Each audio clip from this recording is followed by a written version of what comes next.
Well, hello everybody. This is JDL Productions, and you can see in front of you right now there's a box. So, you know what that means. It's another smoke alarm unboxing. So, yeah, let's just go ahead and get started. It's a pretty large box, especially for the item that I ordered. It already ripped off the shipping label, so y'all can't see my address, of course.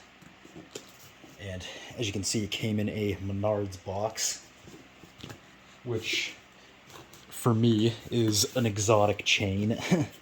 But anyways, let's just go ahead and crack this open. Let's see, where do I even cut this thing? Is it right here? I'm pretty sure it's right here.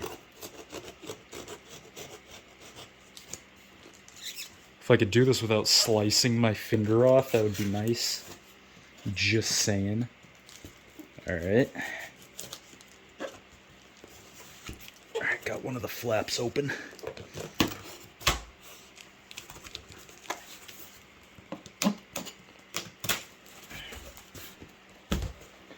Alright.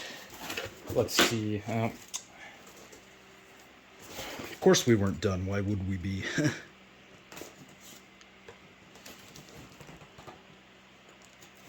Yeah, I'm using a really expensive kitchen knife to open this thing because I don't know what happened to all my other knives.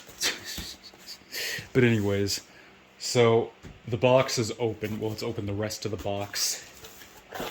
You can see that we have a bunch of bubble wrap. And if we lift up the bubble wrap, we have got our alarm. So let's move the shipping box out of the way. And there we go. So as you can see on the box, it is a NuTone Scovill model S-181-L. Yeah, I've been wanting one of these for quite some time now. It's my first NuTone alarm that I have in this collection. Pretty much my first ESL-based unit as well. Oh wait, actually no, I do have the Gillette Captain Kelly, but this is my second ESL-based unit that I now own. As you can see, it comes in this like sort of cardboard, I guess, shell. I don't know what else to call it because it's not really a box. Yeah, and it's in pretty rough condition. I'm sure this was sitting in somebody's basement for, you know, many decades. But anyways, let's go ahead and lift the top off and see the unit inside. Oh, it's a piece of tape stuck. Or tape, I don't know what this is. Alright, it's open. And there you go, there's the unit right there. As you can see, it is a line cord model.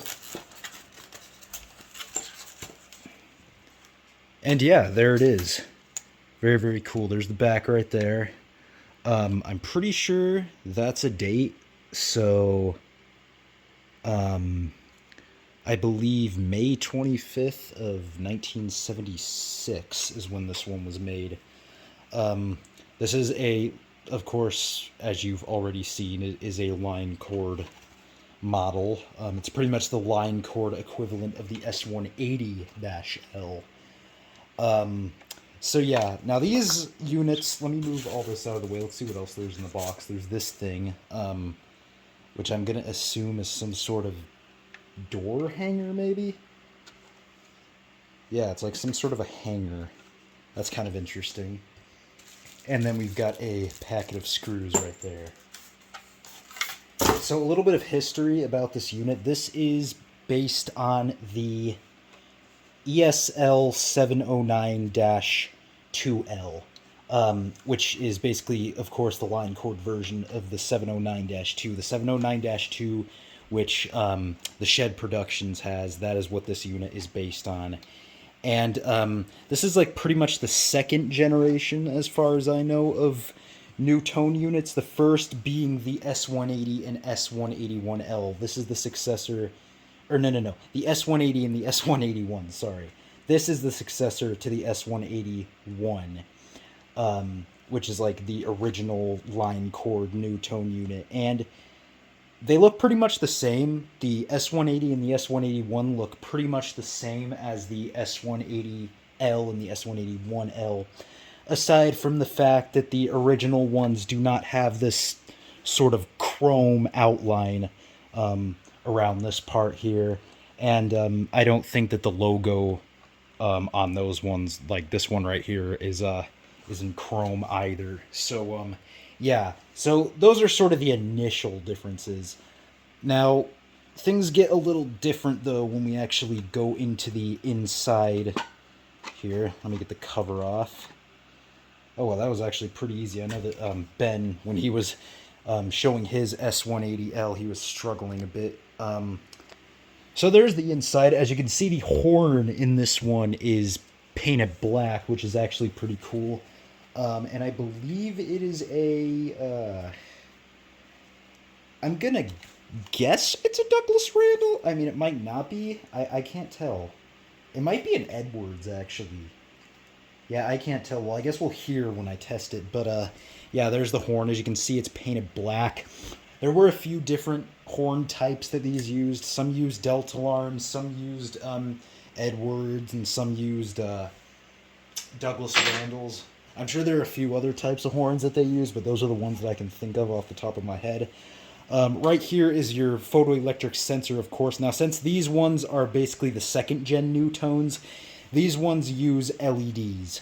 As you can see, there's the LED lens right there. The early ones, like the S180 and the S181, those used incandescent bulbs. So, yeah, these ones use LEDs, so the technology is a bit newer. Right there on the side is our test lever, which I actually didn't realize these had until I saw the listing. So, yeah, that is a test lever. I'm trying to figure out how it works. Yeah, so I guess that's like normal mode, and then to put it in test, you have to like move it up like that. Yeah, pretty interesting. And then there's your UL label right there. So yeah, very, very cool. Now, of course, like I said, this is the second ESL-based unit I own, based on the 709-2L. Now, I don't know if I mentioned this, but the original S180 and S181, those ones are based on the 706, the ESL 706 and 706-L, I think. I can't remember what the line cord variant of the 706 is, but yeah, that's what those are based on, whereas these ones, of course, are based on the 709 and 709-2L, which, of course, those ones, unlike the NuTones, those ones had circular covers, and they seem to actually be quite a bit more rare. Now, looking on the inside of the cover there, you can see it is dated April of 76, so I guess that that thing on the back there was not a date, because that says, because I thought that was like May 25th of 76, but same year, just a month before is when it was actually made, and there is the inner label right there. You can see some of the other models there. Of course, the S180 is the variant of this, which is just hardwired and is not, line cord. And what other models are on there? The S180-LH, which is basically the S180L with a heat sensor, and then the S181LH, which is basically this with a heat sensor. And you can see right there, there's actually the provisions for where the heat sensor would go.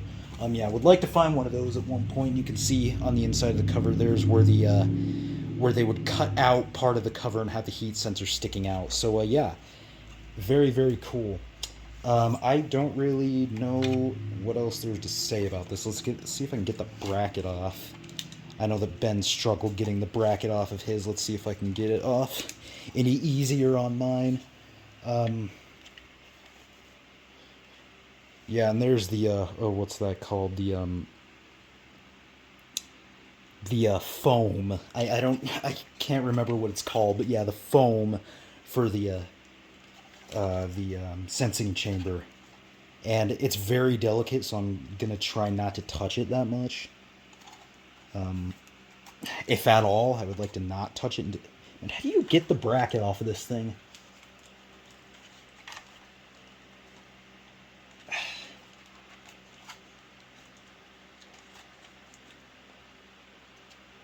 be nice if I could do it without destroying it. I know there's a way to get the bracket off of this thing. I'm just trying to figure out how the hell to do it. Oh, there we go. So you have to twist it. You have to twist it to the right. I think.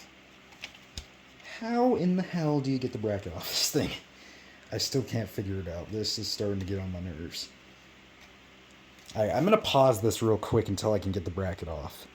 Alright, so I got the bracket off finally. The way you get it off is that there are these two tabs right here, and they stick inside the cover, and you have to like squeeze them. So yeah, it's a bit interesting. It's a bit difficult, but once you figure it out, you should be able to get the bracket off. So there is the back of it. There's not really much to see except for the this part right here. If we can get it to focus. I guess that's just like the USA patent thing, covered by one or more US patent numbers.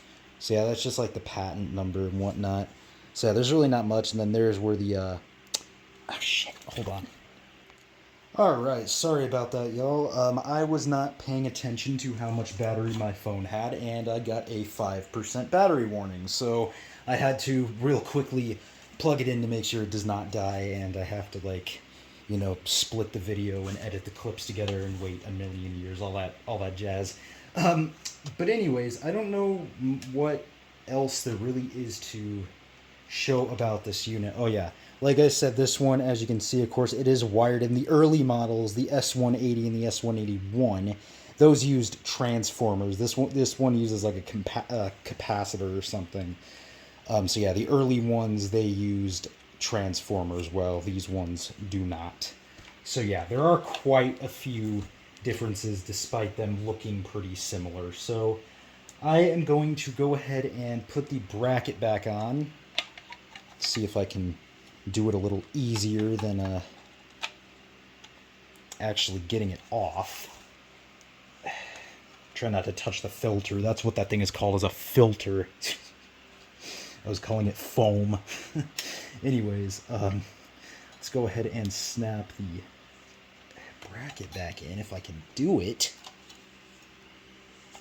Ah, man.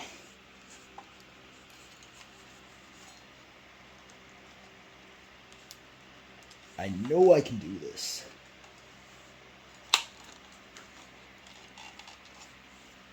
Ugh.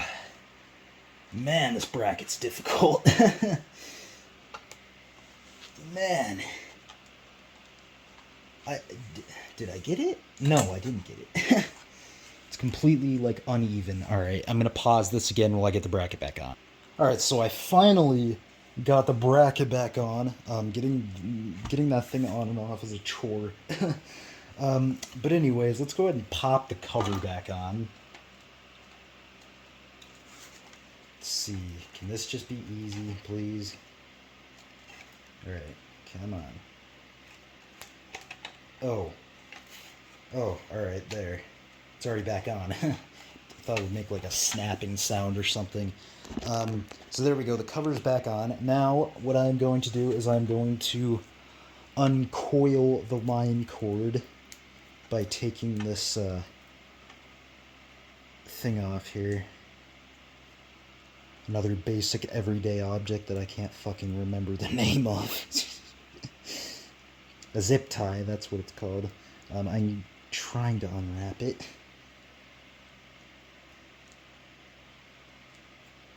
Come on.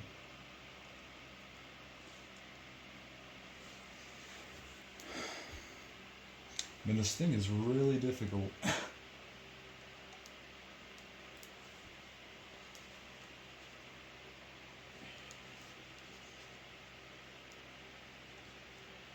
Alright, I think I just broke the zip tie. I mean, it's a way to do it.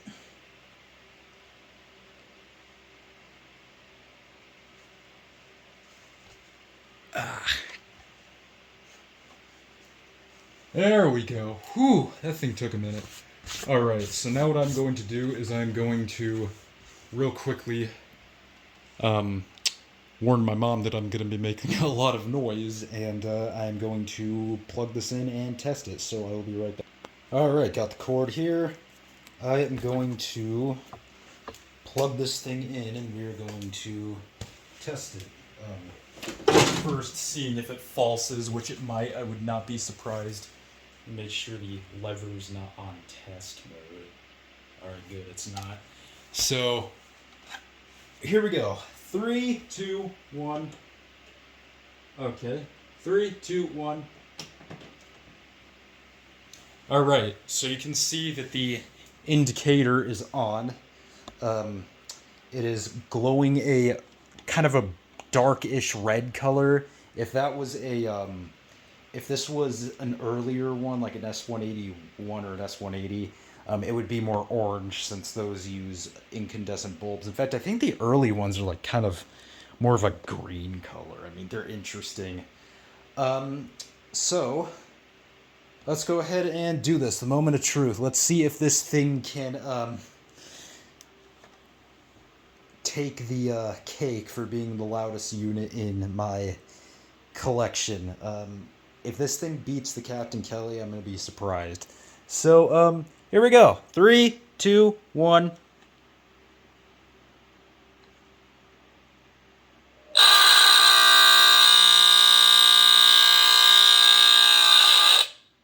Well, there you go. You heard it.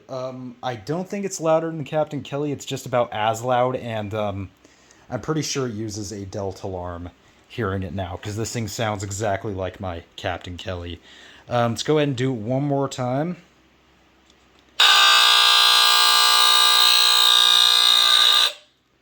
Well, there you go. Yeah, it does that same thing that the Captain Kelly does, where, like, the first time you test it takes a minute, but then once you keep doing it, it goes quickly. So, yeah, I don't really know what else there is to say. That is the NuTone Scovill S-181-L smoke alarm. Hope y'all enjoyed this video.